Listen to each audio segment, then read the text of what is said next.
Hello mga boss. Ayun, at tatakbo na nga pong tatakbo na po si Diwata Pares at pati si Rosmar mga lodit, tsaka yung mga sikat na mga vlogger, mag-ano naman daw sila. Magtatakbo sa politika. Sus Maria Josep, maawa naman kayo sa Pilipinas. Yung mga kapwa ko bubutanti diyan.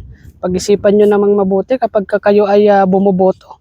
Nagrereklamo tayo, mahirap ang buhay, ganito, ganyan kasi yung mga binoboto natin, sila pa rin mga lodi, matuto na tayo sa buhay. Sus Maria Josep. Alam niyo yung mga politikong kurakot, mas gusto nila na yung mga kalugaran nila, yung mga sinasakupan nila, walang alam yan, walang edukasyon, mga bobo, ganyan, mga idol. Gustong-gusto nila yon kasi bibigyan lang nila ng ayuda yan, mananalo na sila, iboboto na sila. Sus Maria Josep.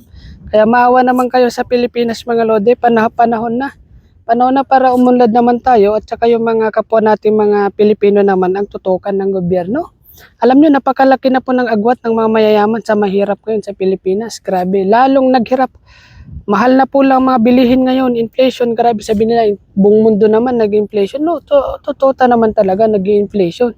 Pero grabe sa Pilipinas mga lodi. So yung anak ni Pacquiao, tatakbo rin. May mga mag-ina, tatakbo, mag-ama, tatakbo, nagpapalit-palitan lang sila ng posisyon. Grabe. Tapos hindi lang yan. Yung anak ni Pacquiao, si Diwata Pares, tatakbo rin, mga vlogger. Sus Maria, si mga vlogger, tumatakbo na rin sila mga idol. So hindi naman pinagbabawal yan kung ano naman sila.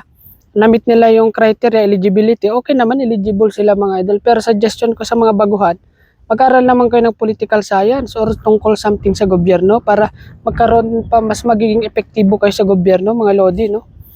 Ay, ewan ko nga ba. So, good luck sa Pilipinas. Sus Maria Josep. Magulo na ang Pilipinas ngayon.